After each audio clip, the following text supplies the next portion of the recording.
Thank you.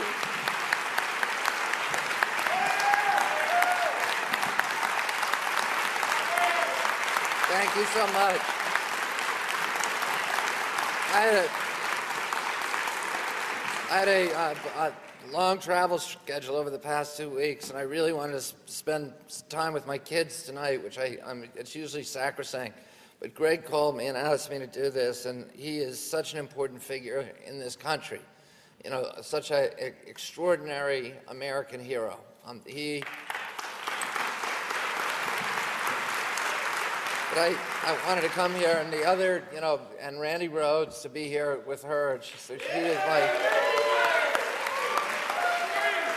these are the exemplars, you know, the paradigms, the models of what journalism and punditry should be about in this country, which is challenging authority and looking into the claims of government officials and being skeptical. And without that kind of integrity in journalism and that kind of energy and that kind of mission, our democracy cannot survive. And that's what I kind of want to talk about tonight. Tonight I was driving down here. I had to go do a talk at late this afternoon, at the New York Public Library on a new book, the reissuance of Barry Goldwater's 1955 classic, The Conscience of a Conservative, which I did the introduction to.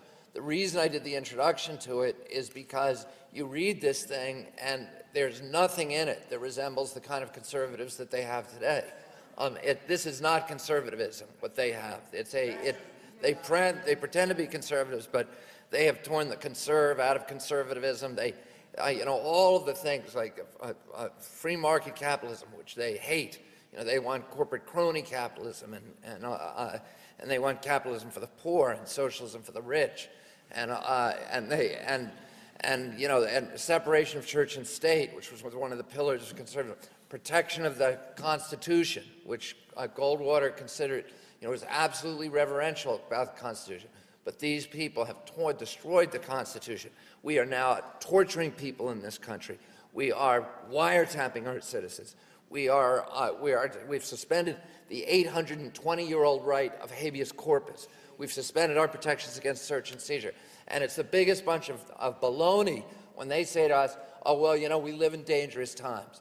This is right. If you really look at it, and I have friends who died in the World Trade Center attack. My offices were destroyed in that attack. But objectively, we live in one of the safest times in the history of this planet, you know, for Americans. Because when I was a little boy, you know, and we had 15,000 nuclear-tipped warheads in Russia pointing at our country, each one able to destroy an entire city, that was dangerous times.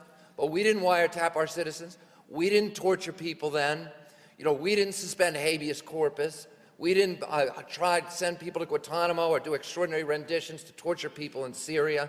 You know, during the Civil War, you know, we lost entire cities. 640,000 Americans, not 3,000, 640,000 were killed. It's the equivalent of 6 million people being killed today. And Abraham Lincoln said, when they talked about torturing Southerners or mistreating them, he drafted a document for how we treat prisoners, and it later became the Geneva Convention, because he said, we are not going to do that as Americans. When George Washington was confronted with the British during the Revolutionary War, torturing American prisoners, keeping them on coffin ships right here in New York Harbor where they're dying by the score every day, Washington said, we're not going to do that. If that's what we're going to do, then I'm not going to be part of this conflict. And he passed orders treating prisoners so well that when he captured Trenton, New Jersey, the barracks of Trenton, the Hessians were so astounded by the good treatment that they had received from the Americans that they walked all the way from New Jersey to Western Pennsylvania with no guards. And Dwight Eisenhower during World War II, again said, no matter what the Nazis do, we are not going to torture them. And that's one of the reasons the Germans gave up so quickly to us, because they knew they were going to be treated well by Americans. All of these things are against the conservative traditions that are part of our heritage, and that Barry Goldwater at his best celebrated. And so I was coming down to do a talk at the New York Public Library about this, And I was trying to think, I had put that time aside driving from White Plains to here to think about what I was going to say. And I turned on Randy Rhoads, and she had the most fantastic show today, and I couldn't turn it off.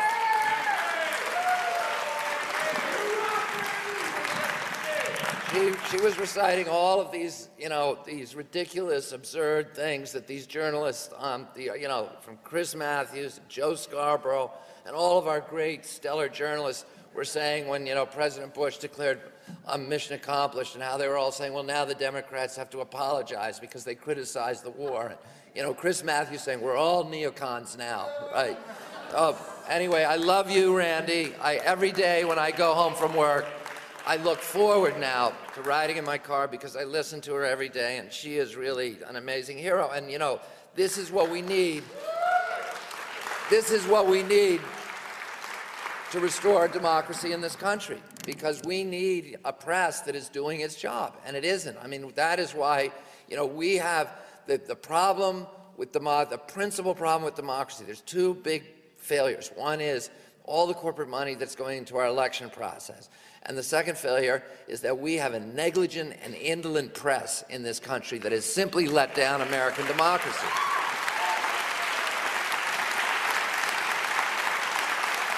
And I travel all over the country and I hear people talking still, people talking about the liberal media.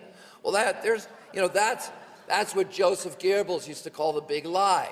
If you just keep saying it and saying it and saying it, people begin believing it. But there's no liberal media in this country. What do you have? You have The Nation's magazine, you have Mother Jones, you have Rolling Stone, you have Pacifica Radio, Air America, and then, you have these two guys, and that's pretty much it. But we have a right-wing media in this country, and if you look around, that's where Americans are disproportionately getting their news. And, the Pew Foundation recently did a survey that showed that 30% of Americans now say their primary news source is talk radio, which is 90% controlled by the right. 22% said cable news, mainly Fox News. 10% said Sinclair Network, which is the most right-wing of all of them. Sinclair is the largest television network in our country. It's run by a former pornographer who requires all 75 of his local affiliate stations to take a pledge that they will not report critically about this president, about the war in Iraq, or a number of other issues. And then the rest of us, only 11% of Americans now read papers, where you still can get some relevant news occasionally, but the rest of us get our news primarily from the traditional corporate-owned media, ABC, NBC, CBS, and CNN, which have no ideology except for their own pocketbooks. And that ideology is almost always coterminous with the ideology of the party in power, but particularly the Republican Party. Because, they want all these consolidations, they're supporting these corporate consolidations. These are huge companies that have all kinds of subsidiaries that are looking for licensing deals and consolidation, concessions from the government, and they're not going to say something that offends them.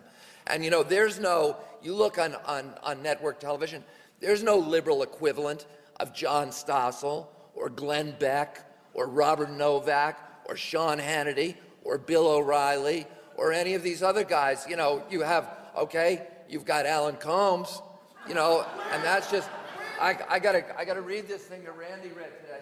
I mean, this guy is, this is like, that show is like, it's the Harlem Globetrotters, and he plays the Washington, Generals. His whole job is to lose every argument. And he says, here's what he said when President Bush declared mission accomplished a year ago today. Now that the war in Iraq is all but over, shouldn't the people in Hollywood who oppose the president admit they were wrong? That's from our great, liberal voice on the American media. So, this devolution of the American press began in 1988 when Ronald Reagan abolished the Fairness Doctrine. We had a rule in this country that was passed in 1928 at the dawn of commercial radio, and that called the Fairness Doctrine. And that rule said that the airwaves belong to the public. The broadcasters can be licensed to use them, but only with the proviso that they use them to promote the public interest and to advance American democracy. There were 3 requirements under the Fairness Doctrine. Number 1, they had to air issues of public import. That's why there's a 6 o'clock news hour on the networks, not because they wanted it. They wanted to put entertainment in that slot. The news departments traditionally were money losers. So they were forced to do that as part of the fairness doctrine. That's why the radio stations periodically update you on the news. It's part of the requirement under the original fairness doctrine that they're still, doing as a tradition. On number two, if they were going to give opinion, they had to tell both sides. You couldn't have had a Fox News under the fairness doctrine. You couldn't have had a Rush Limbaugh. You could have had Rush, 4 hours a day, but then they would have had to put somebody else on, a countervailing voice, for the next 4 hours. You couldn't have Rush and his ditto heads for 24 hours a day on the same station. And Rush Limbaugh got started in 1988, the year that Reagan abolished the fairness doctrine. Number three, they had to avoid corporate consolidation. Congress wanted to make sure that people in Kansas could get crop reports, that people in North Dakota could get tornado warnings, that people in the South could get country music, that you wouldn't have programming and content dictated by a couple of corporate epicenters in remote areas of the country. And that part of the fairness doctrine, incidentally, was strengthened in 1945, it was fortified, because they saw what Congress saw, what Hitler had done in Europe and the other fascist governments had done, where they had allowed these corporate consolidations and they had given these contracts and special favors to the media, and they had co-opted the media and got them on their side, and so that anybody who criticized them was either muzzled or was branded as unpatriotic. And they said, we can't allow that to happen in this country. So they strengthened that part of the fairness doctrine.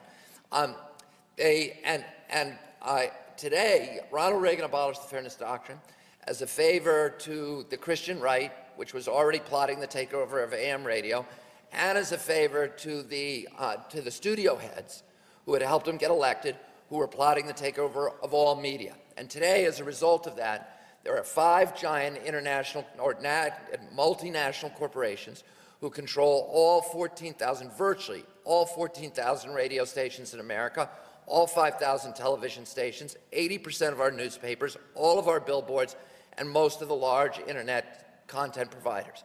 So there are 5 guys who are deciding what we hear as news and information. And the news departments have become corporate profit centers. They no longer have an obligation to promote the public interest. Their only obligation is to their shareholders. And they serve that obligation not by telling us the difficult issues that we need to understand, like, what happens when you privatize Social Security, and how did the pharmaceutical companies end up controlling Medicaid and Medicare, and what is global warming, and all of these issues, but rather by cutting costs. And guess what? Where do they cut costs? They cut costs by firing all of their investigative reporters. 80% of investigative reporters have lost their jobs over the past 15 years. The people who could connect the dots between the money that came from the corporate polluters to the White House, and the rollbacks that were engineered by the White House, and the children that you see, the asthmatic kids that you see in New York City and all over this country. Nobody's making those connections. Nobody's connecting the dots. So you see the asthmatic kid, and you're not saying the White House has something to do with that. The fact that in 19 states you can no longer safely eat any freshwater fish caught in the state because of mercury contamination coming from coal-burning power plants that were supposed to have removed 90% of that mercury 5 years ago, but the White House, having accepted $48 million from that industry, rolled back those rules so that now there are 19 states. All of the freshwater fish are unsafe to eat, and in 49 states, most or some of the freshwater fish, including New York, which most of them are unsafe to eat. The only state where all the freshwater fish are safe to eat is Wyoming, where the Republican-controlled legislature has refused to appropriate the money to test the fish. But in all the other states, some or most or all of them are unsafe to eat. According to CDC, 1 out of every 6 American women now has so much mercury in her womb, 1 out of every 6, that her children are at risk for a grim inventory of diseases: autism, blindness, mental retardation, heart, liver, and kidney disease. My levels of mercury are 2.5 times what EPA considers safe just from eating fish. And all of this could have been stopped except that Bush abolished the mercury rule. But but Americans don't know that. I go and buy my fishing license for $30 a year every year in New York State, and I get the fish advisories, which are now this thick, that basically say there's only a few places where you can safely fish in New York State. I read through that thing and I'm saying, that son of a bitch, George Bush. But most fishermen who